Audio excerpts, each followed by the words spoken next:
Okay, Coach, we're back. I wanted to pick your brain today a little about what makes a great leader. For 50 years, you worked in the Parks Bureau as a leader. You led, thousands of kids and managed different groups and families, a volunteer organization for 50 years. So when you think of leadership and based on your experience, what do you think leadership is? A leader to me is how do you make other people better? Okay. Not yourself, but you keep making other people better. And if you keep making them better, then it's easier to lead them, or they will listen to you more. I was just talking to Oscar about that Friday. Like, as a leader, it's not your job to know everything and be an expert at Yeah, everything, but it's how do you bring out the best in your people you lead. exactly. And we all have an aura about ourselves, around ourselves. Hmm. And these young people read that aura. And my aura is, it's not about me, it's about you. A great leader has to be able to listen. Well, they got to be able to learn, unlearn, and relearn and pass it on. Don't just keep it. The important thing is, how do you pass it on? Yeah, well, I think, when you said your aura, I think that is a real important thing that separates you from a lot of people. Part of being a leader is, especially around kids, they have to want to be around you. They have to want to, be like you in some ways, what have you. Mhm. So how do you find the energy for 50 years, 200, 300 days a year to set that standard, to be the person to bring that energy, whether it's a room of 5 kids or 100 kids? Well, I accept the responsibility of being a role model for all, Hmm. not just one, but for all. And I like to lead by faith and not by sight.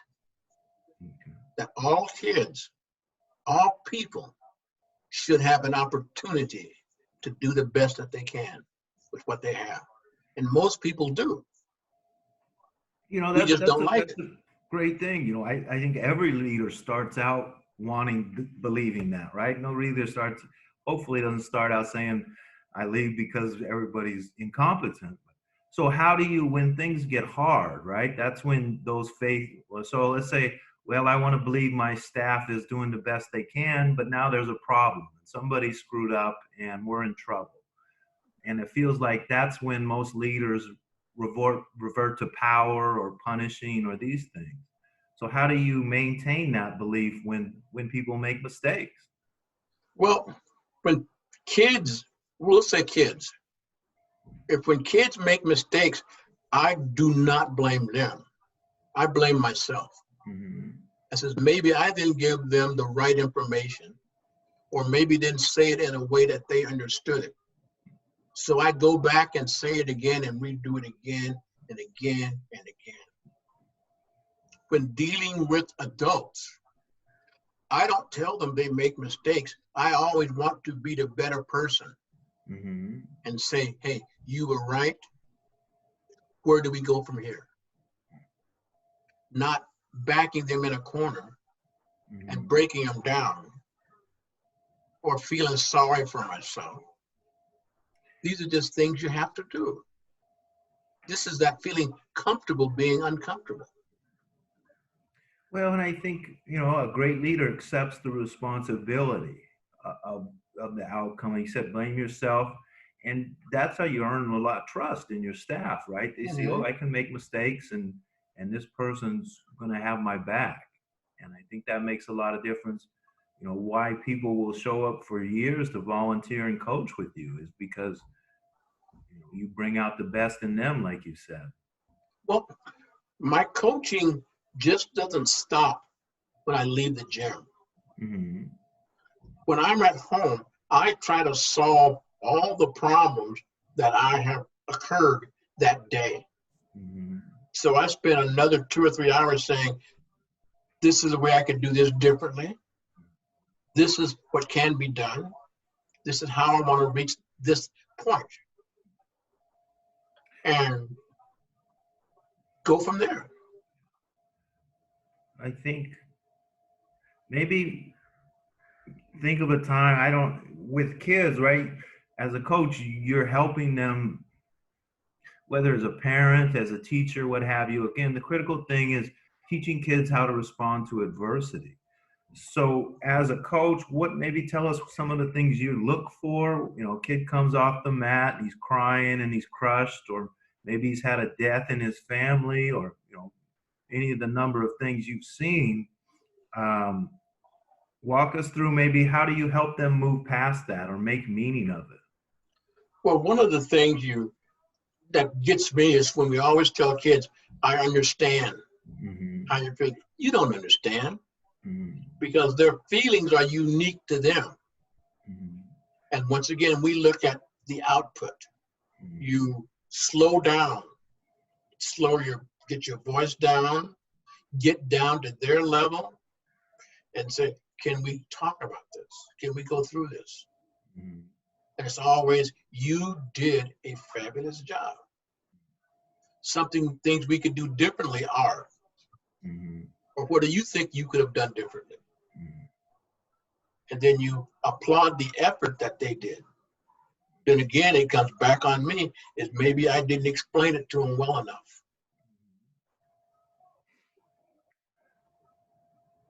Do you see, how do we make coaches better at being those supportive figures? I know there's a lot of great coaches out there, but a lot that just come and go. And I think they struggle to earn the trust of the kids and to be able to maintain those relationships.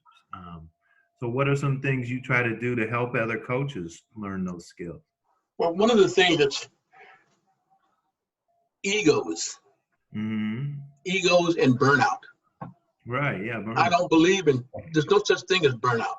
Okay. Lack of motivation, yes. Burnout, no. It's all, once again, words and how you look at it. And most coaches are in a hurry. They're in a hurry to get someplace where they don't want to be. Because once you get on top, it's heck trying to stay there. And especially if you don't have a good foundation. Yeah, I think in a lot of ways, maybe people feel like it's easy for you to be so calm and patient and supportive because, your reputation is established and people trust you. When you're a new coach and everybody's looking at you and questioning your decisions and those things, I think it's easy to get to doubting yourself. So how do we help young coaches learn to have that trust, especially when they're new? Well, most young coaches think they have to lead. And you don't have to lead. Part of being a leader is to be a follower first, or to be led first. Then you watch people and see what characteristics you want to take away from them to implement to yourself. I mean, that's a great point. You can give somebody a title that doesn't make you a coach, really. And I always felt like I was very lucky. I could sit back and watch you and Coach Childs and the other coaches there, and I didn't have to try to know everything. Yeah, well, many people, they want other people to respect their title, their uniform, and all these things. And these kids, when they're upset or parents are upset, they don't care about any of that stuff. So you got to look past that. And that's when the relationship comes in and letting them cool off and not saying, I understand, because you don't understand. And, if a person says, well, I got a raw deal. Okay, you got a raw deal. I see that. But what can we do differently next time? Tyrell had an opportunity to be the first 8-time national champion. But his junior year, he wanted to do it himself. But I've won this thing 4 times. I can do it myself. I don't need to do it your way. And I said, well, okay, that's fine. That doesn't bother me. So I accepted what he did. I supported him, but I accepted what he did. And he got to the national tournament and he took second and third. He felt bad. He felt bad, man. Can't redo it. Yeah. So he said, well, now I know what I did wrong. Mm. And the thing that he did wrong is he never stayed in the mindset of a beginner. Mm. And his next year, his senior year, he listened to what I said, and we got back into the process, and he went and he wanted going away. Mm. And that's the lesson that he had to learn. Mm. Well, I That's, think go ahead. maybe too. I think another mistake is, wisdom and comfort and having a clear message in these things is the result of, just like learning to be a good wrestler, it's the result of practice. If you want to be a great coach, you don't learn how to guide kids by reading a book, but it's being there every day. It's being there when they're crying. It's being available on the holidays, on the summer, and it's making those time, when there's 3 kids at practice and you still show up just so they got a place to be. So I maybe talk about how your consistency and commitment has fed some of your success and things you learned. Well, most coaches, they tell kids, we are a family. Mm-hmm. You're part of my family. We're a family. And this is all fine and dandy until the holidays, Mm-hmm. or until they want to go on vacation. Mm-hmm. And when they go on vacation, they take their biological family and leave this other person here. Mm-hmm. And the kid says, well, I thought I was part of your family. And so therefore they get mixed messages. Mm-hmm. I don't do that. I have a job that I don't have to take a vacation from. Mm-hmm. I just let kids know I am here. You can reach me at any time. Mm-hmm.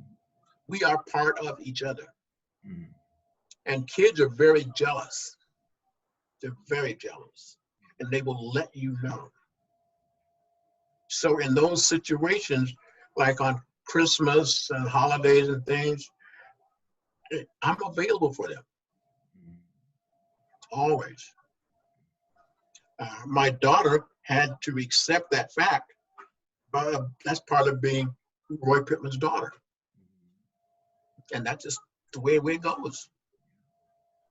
Yeah, I mean, we talked a little last week. I think, the thing makes teaching fun, or coaching, or just any relationship. It's kind of, when the kid trusts you, and they maybe trust you more than they trust themselves. And when things are hard, they turn to you and they trust you. And I think, that trust is something that's earned through these experiences, like you're saying. And a lot of coaches maybe just want to coach and have the right answer, but if the kid doesn't trust you, it doesn't matter what the answer is.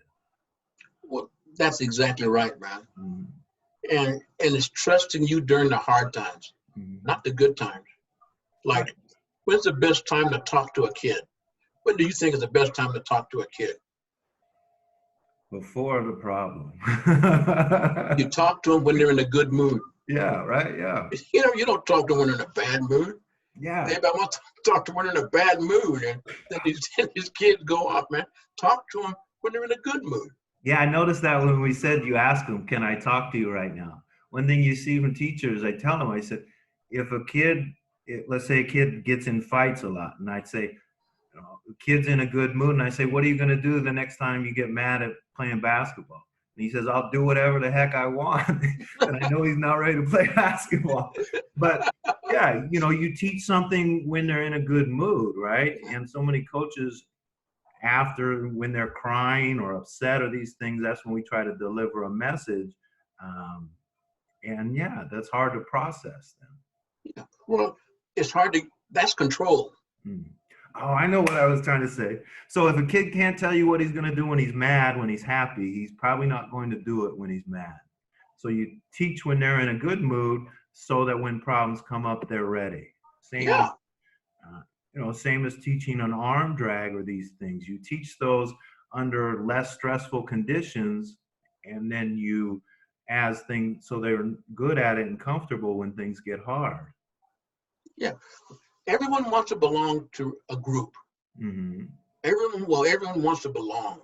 Mm-hmm. So you make it easy for them to belong to this group, to that Peninsula family. And the hardest thing about the Peninsula family is the parents, because the parents think they are exempt from all these things happening to them. They think their kid is special, their kids are this.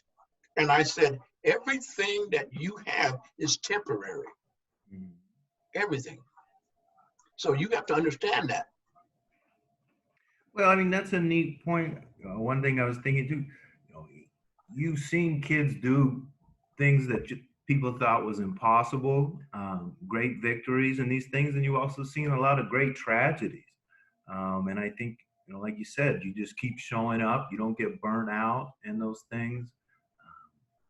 So, is it just it's the relationships that allow you to keep going? You always said, ask yourself, who's next? Yeah. Who's next and who's in the room? Mm-hmm. Because all you can deal with are the people that is showing up and in the room. Mm-hmm. And I personally, I can't see how teachers or coaches can have a curriculum and not know who's in the room, Mm-hmm. because or know the feeling. Now, when these kids get back into school, they're going to have to talk about these experiences out of school. And don't talk about the bad experience, talk about the good ones. Mm-hmm. That's all. Let's plant the good seed, Mm-hmm. not the bad seed. Yeah, we were talking about that earlier. Just it's so easy to look at the problems and look at the adversity, and I think a great coach, a great leader, is always focused on the potential there, and it's focused on cultivating that more than trying to fix kids. So many people, they look at the group, Mm-hmm. as opposed to at Peninsula, we look at the individual, Mm-hmm. each individual. Sure, it's a lot of work. Sure, it's whatever you want it to be, but it's fun because you get better results. Because every kid is an individual, and that's what you look at. Do you expect every kid to get it at the same time? No. Do you always look for the gifted kid? No. I seek the challenge. I seek the challenge. I accept the pain. It's you have more success when you're dealing with the rough kid than you do with the good kid. Well, I think one thing that happens, a mistake a lot of times teachers make is you try to ignore those tough kids, and it ruins your culture, it ruins your climate, because the other kids know, that you don't want them there, what have you. So it's not a community. But I think as a leader, when you welcome all types, then it speaks to so if you have two tough kids in a room of 30, and you as the leader are willing to invest and be patient and supportive with those two tough kids, that tells the rest of the group that they belong and we are a class, we are a team. Whereas if you're willing to ignore them and block them out, then it's not a team. Well, one of the things that we always do, Mm-hmm. we have the ability to change our structure at Peninsula. Mm-hmm. Sometimes, if let's say kids are off one Monday, so Wednesday they come in, they got a lot of energy. So the first thing we have to do is get that energy out of them, or channel it in a positive way. They're not going to sit there and try to learn a move or learn something. Like we'll say, okay, introduce yourself to some new person. Well, I think that's an example, like you said, maybe a mistake a lot of times in schools, we have these curriculum plans. Yep. And you're not able to adapt. I know it frustrates a lot of teachers, because like you're saying, you're not responding to the different moods and the ups and downs of the group. And you're just keeping up with your pacing calendar that somebody said this is what they need to learn today. Well, in schools, most teachers teach to the test. Mm-hmm. We don't have to do that. Right. And I was just looking at it today. We don't have places where kids can come back. No. It's just a one-way street. Mm-hmm. And once they get out, then they're out. Whether they got it or not, they're out. We have a revolving door, and kids know that. Mm-hmm. You know, how many kids will come back and say, I get it now. Mm-hmm. Now I can listen. You accepted me then, and so now I want to get back. Yeah, and that's what makes it a community. That's why an organization lasts, and I think those are the things so lacking now. Look at how many free programs there are in the world anymore. Everything's paid and it's slotted. You're either on the elite club or the beginner club, and these things, and there's not a lot of community. Even most community programs now are funded, and they're telling you who can come, who can't come for this time period, and I think it's a real loss. Well, this is what we talked about this, people predicting the outcome when all you can predict is the output. Mm-hmm. And then they get upset because the outcome is not what they want it to be. Mm-hmm. Because situation and circumstances always interfere. Mm-hmm. These kids are bigger, faster, stronger, smarter than ever before. Mm-hmm. And given the opportunity, they are the medicine for this country. Mm-hmm. They can solve anything. Mm-hmm. I was telling Thomas Cousins, I said, there's nothing you can't learn. Mm-hmm. And I would expect all these kids to take the toughest classes they can. Mm-hmm. The toughest classes that the school will put them in. But the school won't put them in those classes. They'll put them in those dummy down classes. Yeah. And then expect them to learn. Yeah, I think one thing that the kids that go through Peninsula, I guess, I always think of it just that expectation of being the best, of pushing yourself to be the best, not just passing a class or being in the room, but if it's something you want to do and be good at, then, from being around the park there, you have an idea what it takes to be the best. And a lot of kids don't have that exposure. Well, in school, the highest grade that they give you is an A. Mm-hmm. But is that the highest that you could learn? Mm-hmm. So we prevent these kids from learning by saying all they know is I'll just get an A and I'm okay. Mm-hmm. At Peninsula, hey, we say, hey, shoot for the moon, shoot for the sun. Mm-hmm. And the reason you shoot for the sun, go to it at night, but it's not so hot.